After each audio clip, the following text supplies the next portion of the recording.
Boa tarde a todos. Hoje é quinta-feira, 7 de maio, são 3 horas e 34 minutos. Iniciamos mais uma transmissão ao vivo pelas redes sociais da Prefeitura, pela TV Câmara de Rio Preto e também pela Rádio Educativa FM. Hoje nós contamos com a participação da gerente da Vigilância Epidemiológica de Rio Preto, Andréia Negri, e também com o virologista da FAMERP e membro do Comitê de Gestão, Maurício Nogueira. Quem vai atualizar hoje as informações sobre a pandemia em Rio Preto é a Andréia Negri. Boa tarde, Andréia. Boa tarde a todos. Então, nesse momento, hoje no dia 7 de maio, nós vamos atualizar a situação da Covid aqui no município de São José do Rio Preto.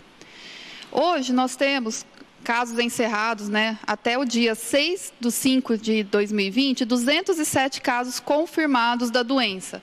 Então, chegamos à marca de 200 casos. O que isso quer dizer? Que nós dobramos dos 100 casos que nós tivemos aí no início da semana passada. Nesse momento, nós estamos com 207. Essa dobra de casos, duas vezes mais o número de casos, isso é preocupante para nós aqui no município. Certo? Porque dentro de 8 dias, nós dobramos os casos. Lembrando daquela curva exponencial que várias apresentações, vários estudos apontam aí como um risco para o Covid se espalhar. Então, desses 207 casos confirmados, nós temos também 2.085 casos negativos que foram testados e deram resultados negativos aí acumulado ao longo do tempo, dando um total de 2.200 pessoas que fizeram exames para a Covid, num total de notificados de 3.820, ou seja, no município foram reportados à vigilância epidemiológica 3.800 pessoas com 2.292 testes, dando um 60% de coleta. É uma coleta altíssima e depois o professor Maurício vai estar explicando muito bem isso para vocês. Desses confirmados, 10 são óbitos, Também tivemos aí 61 recuperados, profissionais de saúde 70, e do nosso projeto Sentinela, nós temos 65 casos. O nosso coeficiente de incidência subiu para 45 casos para cada 100 mil habitantes. Próximo. Esse slide fala desse percentual que eu acabei de falar para vocês de testagem. Então, 60% dos nossos suspeitos foram testados. E para vocês verem aí nos últimos dias, de 21/4 até 25/4, nós tínhamos 5,9% de positividade. O que isso quer dizer? A cada 100 pessoas que coletavam exames naquele período, 6 delas davam resultado positivo, certo? Comparando aí com o período de 26 de abril a 30 de abril, esse percentual subiu para 15%, ou seja, a cada 100 pessoas testadas, 15 eram positivas. E agora, do dia 1º de maio a 6 de maio, de cada 100 pessoas testadas, 18, quase 19 são positivas. Aí vocês podem falar, está aumentando a coleta, os números estão aumentando porque vocês estão coletando mais. Mas diante do que a gente está coletando, está dando um percentual de positividade muito mais alto do que estava dando no começo. Então, isso quer dizer o quê? Que a doença está circulando no nosso município e de uma forma mais intensa. Próximo.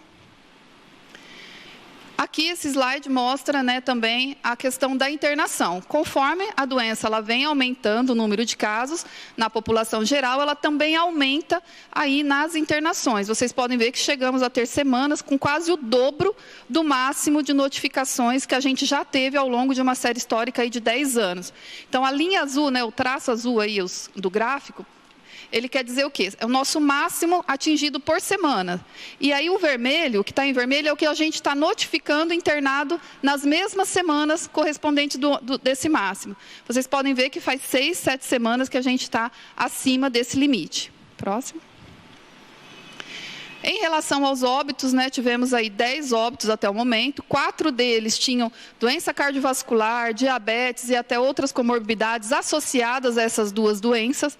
Então, assim, pessoas com diabetes, hipertensão, que têm algum comprometimento cardíaco, essas pessoas elas têm um risco, sim, de desenvolver uma gravidade da doença, visto que ela também pode agravar o seu quadro da doença que ele já tem crônica. A Covid ela tem se demonstrado bastante isso nas nossas internações. Em relação a ter também outras comorbidades, como imunossupressão, demência senil ou só doença cardiovascular, são os outros. Tivemos 2 casos que a comorbidade não foi informada. Isso também é um dado importante, né? De 10 casos, 2 deles não tinham uma comorbidade informada, ou seja, não tinha uma doença crônica, tinha outros fatores de risco, principalmente a idade, mas que fica aí o recado para as pessoas também verem que não é só o doente crônico, não é só o idoso que tem esse risco. Próximo. Esse é o nosso coeficiente de mortalidade por faixa etária, ele é proporcional. O que isso quer dizer? Das pessoas que a gente tem no município de 40 a 49 anos, quando a gente faz o número de óbitos nessa faixa dividido pela população dessa faixa etária aqui no município, ele vai me dar um índice de 1,4 para cada 100 mil habitantes nessa faixa etária de 40 a 49. Por isso que a gente fala mortalidade proporcional por faixa etária. Olha como isso avança, né? De 40 a 49 anos, vai de 1,47 para 70 a 79, a gente já vai para 17 óbitos para cada 100 mil habitantes nessa idade, né, em relação a essa pessoa. E também 80 anos ou mais, ou seja, de todas as pessoas que têm 80 anos aqui no município, a cada 100 mil pessoas com 80 anos, 22 delas têm um risco maior de morrer pela Covid, né, em comparação com as outras faixas etárias. Próximo. Então, finalizando com os dados de internados nesse momento, né, com síndrome respiratória aguda grave, 384 pessoas já foram notificadas que internaram nos nossos hospitais. Hoje, 54 permanecem internados, 37 em enfermaria e 17 em UTI. É muito importante que todo mundo saiba, né, que esse dado ele deu uma aumentada também. Lembra que umas 2 semanas atrás a gente falava em 36 pessoas internadas, 39, 41, e agora nós já estamos com 54. Então, observa-se que está aumentando a circulação, embora independente da testagem que a gente está fazendo, certo? Se a gente não estivesse fazendo testagem alguma, esses números aí já estariam apontando que está aumentando o número de internados nos nossos hospitais. Acho que era isso, finalizada a apresentação. Erradas.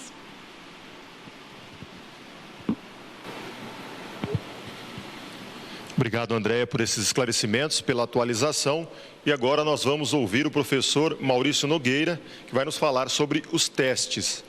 Maurício, nós temos mostrado aqui em Rio Preto, que é uma das cidades que mais testam para o coronavírus. Explica para a gente como é que é a abrangência desses testes feitos na cidade e por que isso é importante. Boa tarde a todos.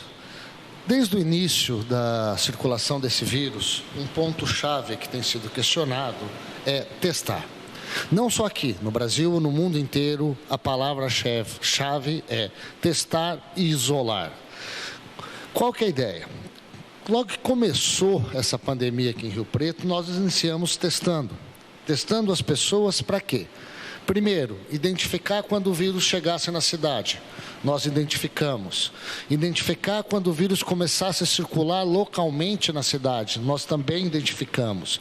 E, principalmente, isolar essas pessoas. Para quê? Para diminuir a transmissão e comprar tempo. O que é isso? Diminui a transmissão, dá tempo para a gente se preparar. E assim nós fomos trabalhando. Logo depois nós identificamos essa circulação no vírus no município, começamos também então a testar os casos graves. E principalmente profissionais de saúde. Testar, identificar e isolar.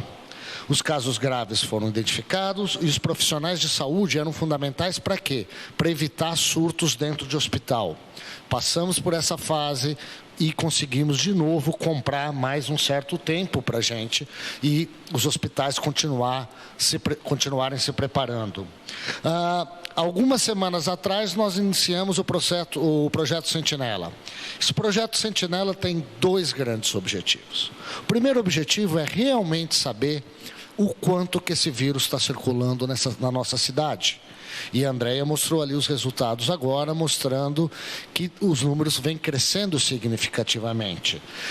Mas não é só identificar, é também identificar essa pessoa que vai lá numa unidade básica de saúde com sintomas leves, a gente faz o diagnóstico de coronavírus lá, e essa pessoa é isolada também, ou seja, diminui a chance de transmissão.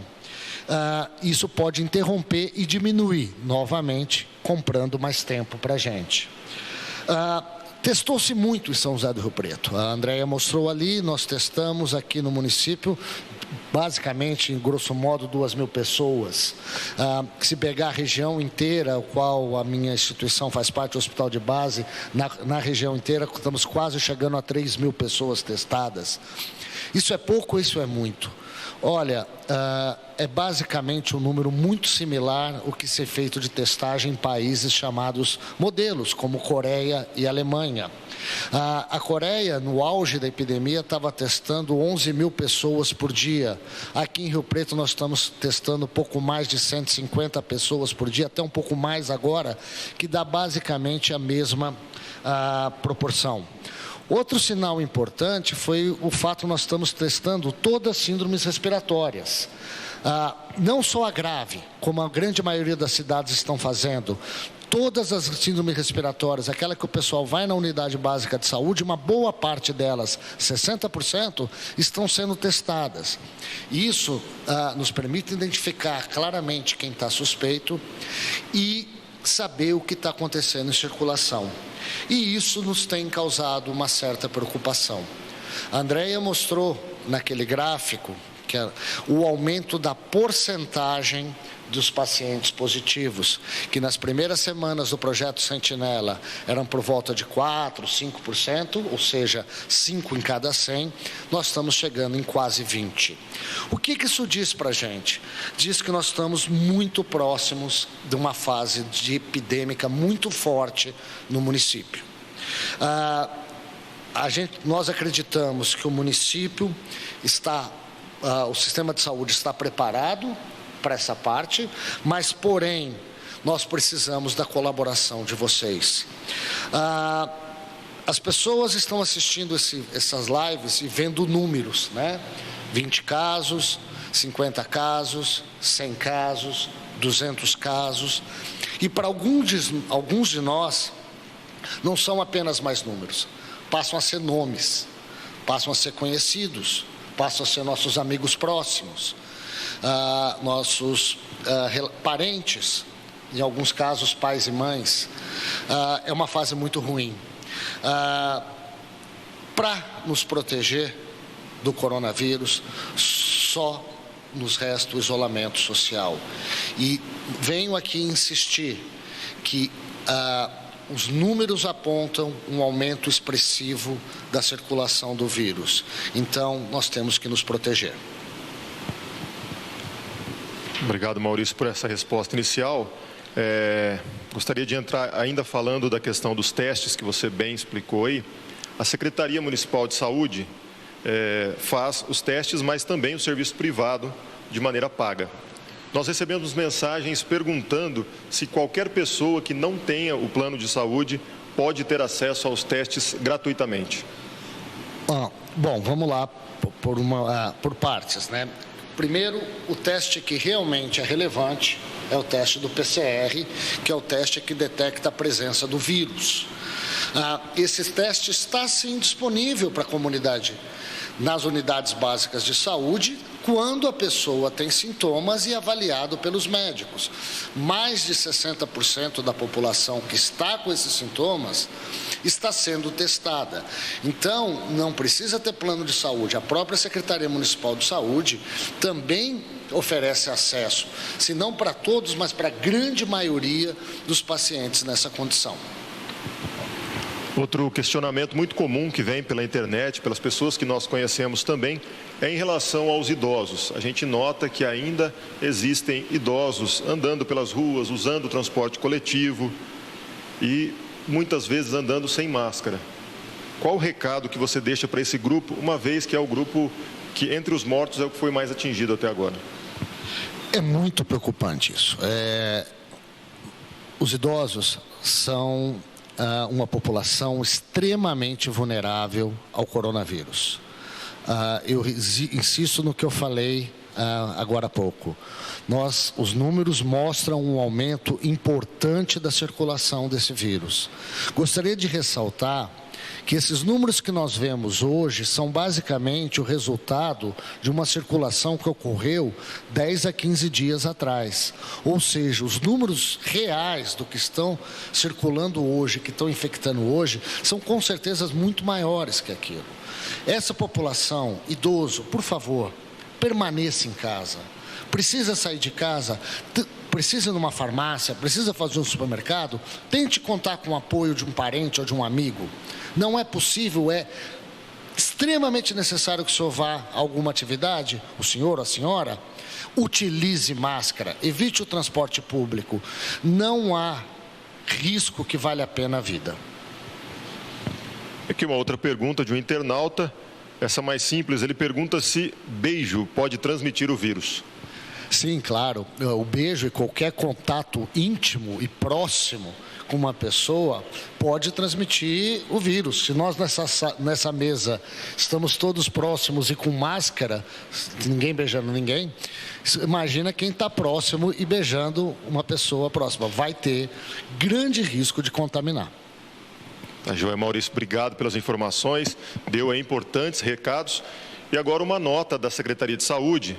Mais uma vez, fake news que circulam nas redes sociais dizem que a Prefeitura de Rio Preto teria recebido 60 milhões de reais do governo federal para o combate ao Covid e que não teria prestado contas desse dinheiro. Isso é fake news, isso é falso. O projeto de socorro aos municípios brasileiros acaba de ser aprovado no Congresso e ainda tem que passar pela sanção do presidente Jair Bolsonaro para que só então esses recursos sejam liberados e serão liberados em parcelas. A Prefeitura de Rio Preto esclarece que quando esse dinheiro chegar, toda a prestação de contas será feita por meio do portal da transparência. Por favor, não ajude a espalhar as fake news. E agora, para encerrar, eu quero voltar com a Andréia e perguntar para ela, há muita dúvida em relação ao isolamento. Por que dessa medida, por que dessa imposição? Importante deixar claro, como é que começou a imposição desse isolamento? O isolamento das pessoas, né, que são suspeitas da doença, né, que tem ou febre, tosse, febre, dor de garganta, ela é feita pelo médico inicialmente quando ele é atendido e os seus contatos familiares, ele passa a ser também alvo do isolamento social. Então, contatos domiciliares e contatos íntimos, como já foi falado aqui pelo professor Maurício, é muito importante. E isso veio de uma determinação do Ministério da Saúde, seguindo o que está sendo feito em vários países do mundo. Então, pela Lei 13.979, do dia 6 de fevereiro, em que o presidente decreta a emergência no país, ele coloca que vai ter um regramento das ações, ou quarentena, ou lockdown, ou mesmo também aí toda a forma de contenção da doença, e que uma delas é o isolamento social e o isolamento do suspeito. O isolamento do suspeito, da pessoa doente, ela é regulada pela portaria 356 de 11 de março de 2020, que nessa portaria, o que é falado nela, né? O que ela diz? Ela diz que toda pessoa suspeita deve permanecer no domicílio, né, colocada aí por um atendimento médico, ou mesmo aqui no município, pelo 0800, a pessoa que liga no 0800, o médico lá fala para ela ficar no isolamento domiciliar, ele orienta e ele notifica essa pessoa, mesmo que verbalmente ela é notificada a ficar em sua casa e não sair. E os seus contatos próximos também. Essa portaria, por que ela é feita? Como o professor Maurício falou, o que vai conter um pouco o avanço da doença é evitar pessoas transmissoras na rua. Se eu estou doente, eu ficar na minha casa, o meu potencial de transmissão vai ficar ali no meu raio do domicílio, certo? E essas pessoas que estão comigo também estão isoladas, e aí a gente não espalha para mais ninguém. O problema maior é essa circulação, ela começa a ser fora de regra, descontrolada, uma pessoa vai passando para 2, para 3, para 4, e cada uma vai gerando essa curva exponencial que a gente não pode deixar que isso aconteça, no sentido de não segurar essa pessoa no isolamento. Então, todos os países têm feito isso. Aqui no município, nós também temos feito isso. E peço para que todas as pessoas sintomáticas fiquem em casa. Mesmo precisando, se comporte de uma forma que você não precisa sair de jeito nenhum. Precisa ir ao mercado? Pede para um vizinho, pede para um familiar, como o doutor Maurício falou, para o idoso, já é de praxe, ele não pode sair mesmo, o ideal é que... Mas é um isolamento voluntário. Agora, para o suspeito, é um isolamento por notificação do médico e das autoridades de saúde, certo? Então, é muito importante isso, é muito importante que todo mundo siga e que quando a vigilância, ou mesmo os profissionais, que nós ampliamos essa equipe só para isso. Nós temos mais de 20 pessoas no CEL, que a gente fala, né, no Centro de Especialidade Odontológica, ligando para as pessoas e falando e colocando elas em isolamento. E hoje o 0800 também tem entrado em contato com as pessoas para colocar em isolamento sintomático, visto que vocês viram que aumentou bastante o número de positivos e a gente precisa dar conta de que todos fiquem no seu domicílio. Obrigado pelas informações. Em nome da Secretaria de Comunicação, eu agradeço a presença da gerente da Vigilância Epidemiológica de Rio Preto, Andréa Negri, também do professor da FAMERP, pesquisador e membro do nosso comitê, Maurício Nogueira, e encerro aqui essa transmissão ao vivo, que é uma ação conjunta da Secretaria de Comunicação com a Secretaria de Saúde. Esse vídeo ficará disponível no YouTube, em alta resolução, e também no portal da Prefeitura. Uma ótima tarde a todos.